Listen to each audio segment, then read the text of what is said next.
Hi, everybody. Thanks for joining us here. I'm Paul Hitchcock. I'm the founder and president of Giant Jacks Media. We help others to grow their businesses across the country. This is my channel, Giant TV, where I have incredible entrepreneurs doing amazing things. And certainly Maggie and Ross are two of them. Welcome both. Thank you, Paul. Very excited to be here. Yeah, Paul, thanks for setting this up. Absolutely. And this is a huge hot topic, AI, of course. Everyone's talking about it. And Maggie, I want to start with you. You are obviously, we know each other at Vistage Chair in the greater Seattle area, building an incredible practice there. And I want to get into what you're building there and how AI is important and how it's coming up. And then Ross, we're going to move over to you and get into actually how AI is being used by businesses today. You're the founder of Kiingo.ai, helping business owners across the country with all this AI stuff. So Maggie, what's going on with you in your business practice? Yeah, well, thank you for asking. I am talking to CEOs and business owners and leaders every day as I form my Vistage practice. And I'm finding that leaders are just making increasingly complex decisions with more information, more change, and more pressure than ever before. And that's where the power of a peer group comes in. So I'm building a peer group that addresses the fact that great leaders don't need answers. They need a space to process and have better conversations. Um, so what I'm hearing about AI in my groups, they're interested in, I think they realize that AI is no longer just a technology, it's Yeah, reality. yeah. They they're asking, where does it matter for me? How do I lead? How do I anticipate where it could break if I make the wrong decisions and get ahead of it so that I'm actually positioning my company well for the future that AI is driving at a very rapid pace? Meg, I want to ask you just a quick question on that. Do you find that most of your members and the CEOs you're talking to have already implemented AI, or are they still trying to figure out where they should position it? That's a really good question. I think the answer ranges. Yeah, I think that, you're dealing with a combination of um, I know it's here and I need to get in front of it. And so I'm seeing a lot of almost all of my leaders are using it in their day-to-day work as a thought partner. yeah, yeah, Um, and then you go to that next step of generative AI that may or may not show up within organizations, but it seems to be pretty organic where people in the organizations are using it, but there's no governance or structure around it.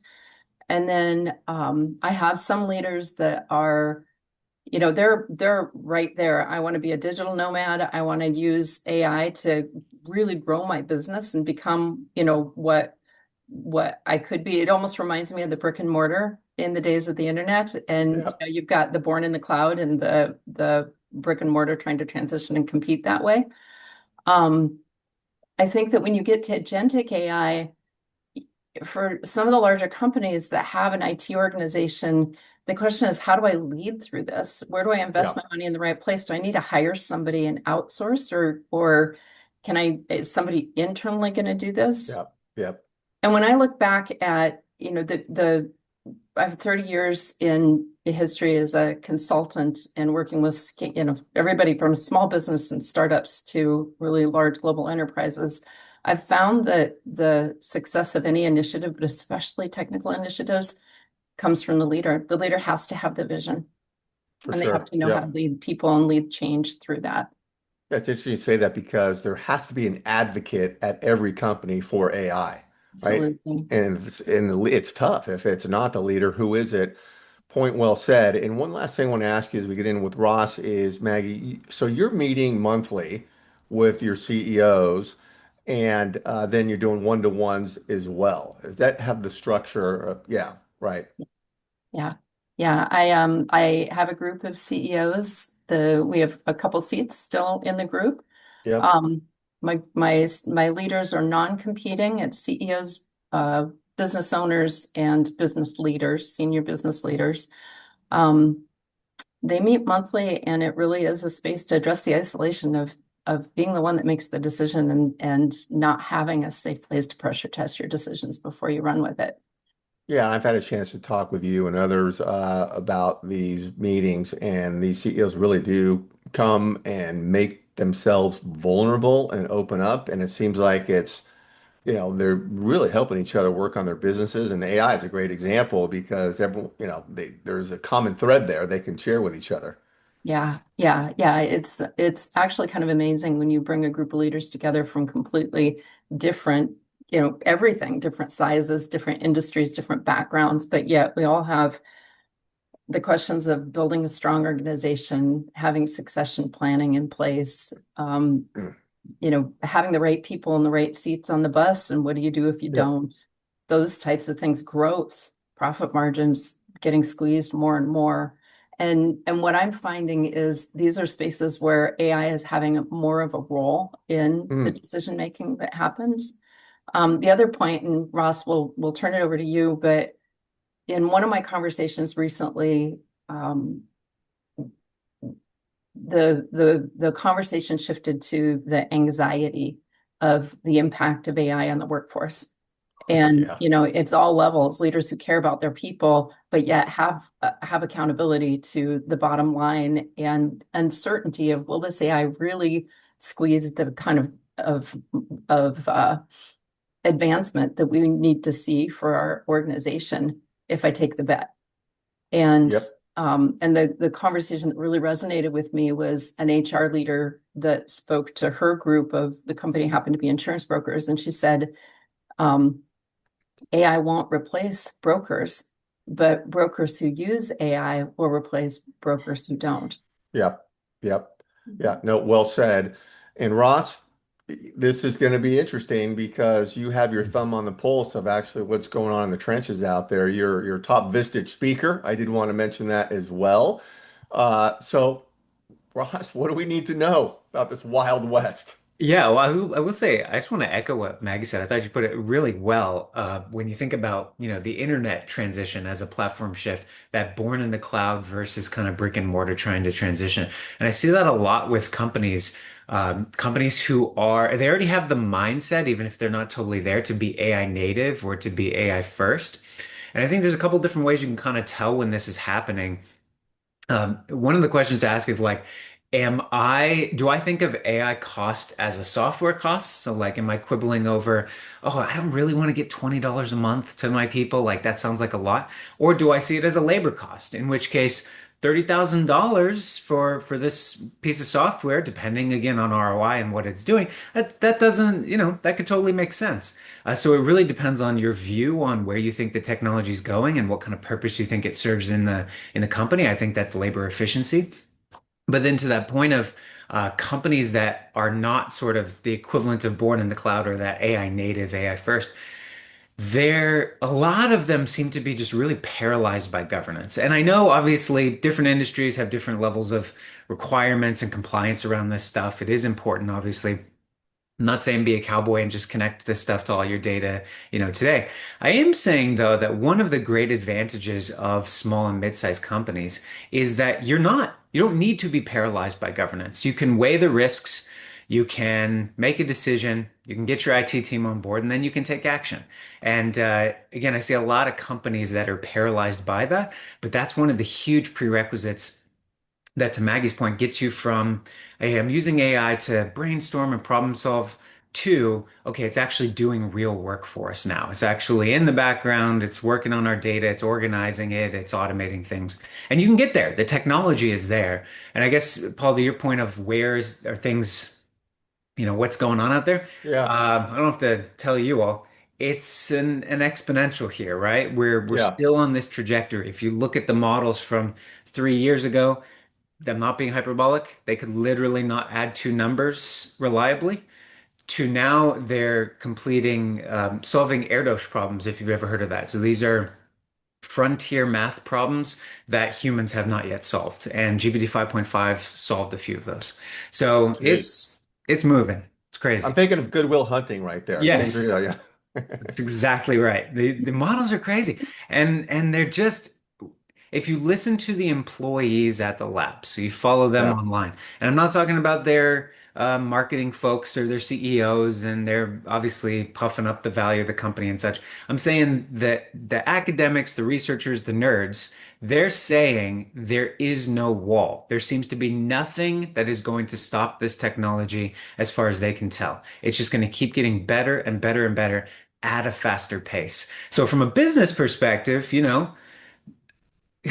skate to where the puck is going to be. Don't look at where ChatGPT or Claude is today. Look at the trajectory and look at where it's going to be, and then think about how that affects your business strategy. Very interesting. Question I had, Ross, is what do you actually see when you're meeting with companies? Uh, what are some of the use cases? Like what's popular? What are people actually doing in the trenches when they start AI and then Yeah, move forward with it?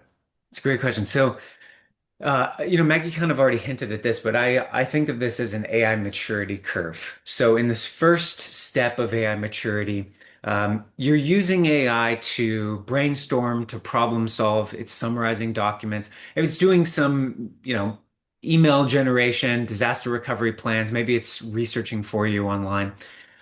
And so that's the first step. You're using AI as a brainstorming, problem-solving partner.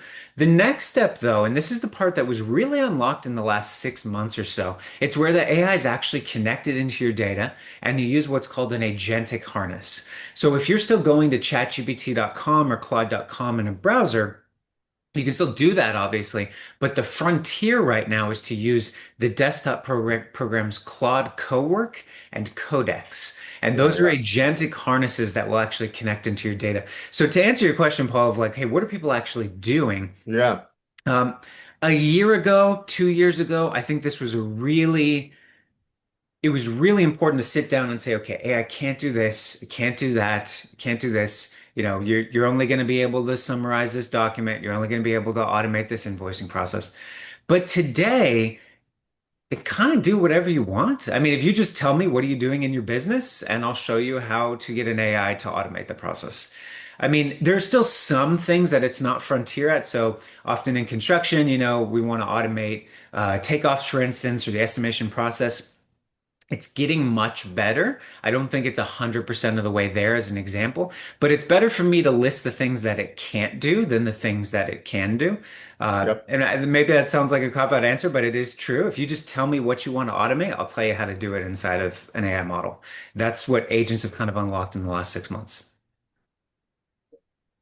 Ross, I have a question I'm just smiling because I had to take a note. I have had a couple of opportunities to listen, and each time I'm impressed by number one, the pace of how much things have evolved over time, and I really admire and appreciate that you're in front of it. So the last time I heard you speak, I didn't hear about Codex, but that is probably just because Codex has really just taken leaps and bounds since the last time. Yes. The Yeah, please. the question I have for you is how much are you hearing concerns about allowing AI into the space of Mhm. confidential intellectual property and, subject matter expertise that really is proprietary to a company and not wanting to train it so that the rest of the world benefits from it without them being able to benefit from it? Really well said. Okay, so first of all, I hear this all the time. This is arguably the number one concern, and understandably so. And so I want to validate that that is a real, valid concern that you should have. And again, I'm not saying just go be crazy here and connect this into all your data and don't take in, security into account. I think you should talk to your IT team and your MSP and your risk team and make sure you identify, where the concerns are and do it properly. With that said, so a lot of the times when we think about this technology, we think about this risk question, right? Typically, what I see is people really overweigh one side of the risk equation. And one of the reasons for that is it's very um, emotional. There's high imagery to it. It's very visceral. And the obvious concern here is, well, what if our data gets hacked? What if somebody starts training on it? What if it gets leaked, right? But yes, absolutely. But what if you don't do anything? What if you don't connect AI into your data and your competitors, continuing to become AI native here, are going to have a cost structure that is so dramatically different than yours that they can outcompete you on every deal and still have a higher margin than you. Mm. I'm not saying that you should put aside the concerns on the cybersecurity side. You absolutely should keep those. But you need to also think about the strategic risk here. There's a lot of been trying to gather like a clip reel of this. There's a lot of interesting clips of the early, 2010s or so when the cloud started being a big thing, right? And you hear a bunch of CTOs saying, it's not safe. We can't put our stuff in the cloud. And I'm not saying that there's no risk. There obviously is. Everybody knows you can get hacked.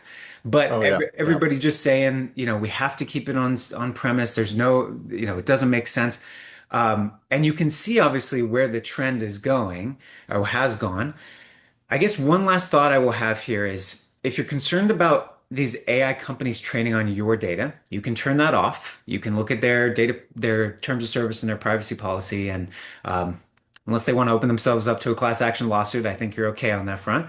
But I will say people in your industry are going to train these models. So even if they're not trained on your data, I have bad news for everybody here. They are coming for you. They're trained on your industry's data, and it doesn't matter whether you're participating in that or not. And so Oh, the yep. real question, I think, is again the strategic question is where's the value in your company in a world where these AI models are trained on all your data and where the cost of intelligence starts to drop to zero, which is a more strategic conversation, which I love to have. But there's a lot more to this than just, did we flip off the training knob inside of ChatGPT? Mhm. Yeah, Yeah. yeah. Can Well, I ask Maggie, gets me to another question? It brings yeah. me to another question, Please. which is I know I'm not alone in, coming from the traditional model for an IT organization that if there's an area that you really don't understand or you need to invest in, you're going to outsource it and you're going to hire somebody that can come in and help implement your SAP implementation or your ERP or whatever it may be. Um, in such a short period of time, the skills it takes to launch or set up something that's going to really be a game changer have changed. Hmm. And a lot of folks don't know or don't have those skills within their organizations. What do you look for in a partner that can help you come in and do this? Do you need somebody that's going to understand your business or somebody that's um, going to understand AI? And a lot of people say that they do Yeah. AI. So I would just love to hear your perspective on this. Yeah, well, I'll just come out and say I'm biased, right? So like this is what we do. But I'll tell you what I tell folks during Vistage talks. So there's a couple things I would look out for. One is